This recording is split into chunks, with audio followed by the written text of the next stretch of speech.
Hello, আসসালামু আলাইকুম দাদু নাতি নাতিরা, আপনারা সবাই কেমন আছেন? আশা করি ভালো আছেন। তা আজকে চলে আসলাম নতুন একটা ভিডিও নিয়ে। তা 2-3 দিন আগে একটা ভিডিও ছেড়েছিলাম মাছ দিয়ে আলুর ঘাটি। তা তখন আমি বলেছিলাম ইনশাল্লাহ খুব তাড়াতাড়ি মাংস দিয়ে আলুর ঘাটি একটা রেসিপি আপনাদের সাথে শেয়ার করব। তা চলে আসলাম আজকে সেই ভিডিও নিয়ে। তা আজকে হলো মুরগির মাংস দিয়ে মূলত আমরা এই রেসিপিটি বানাবো, বাট আপনি চাইলে যে কোনো মাংস নিতে পারেন, সেটা আপনার চয়েসের উপর ডিপেন্ড করে। তা চলেন শুরু করি। প্রথমে একটি পাত্র নিন, তাতে গোটা কয়েক মশলা দিন।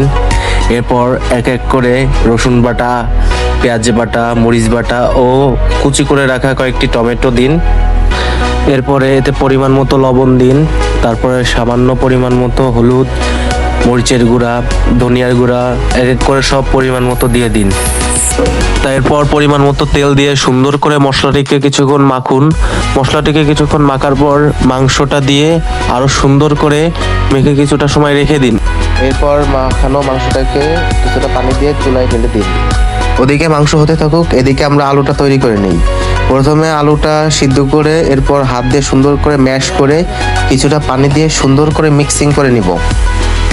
ওদিকে হতে থাকা মাংসটা অনেকটা সিদ্ধ হয়ে যাওয়ার পরে এতে তৈরি করা আলুর ঘাটিটা দিয়ে দেব।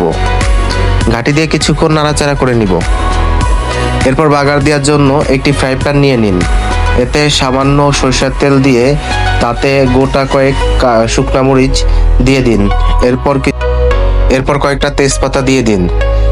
এরপর কিছুটা পরিমাণ জিরা দিয়ে সুন্দর করে নেড়েচেড়ে এটা হতে থাকা মাংসের ভিতর দিয়ে দিন।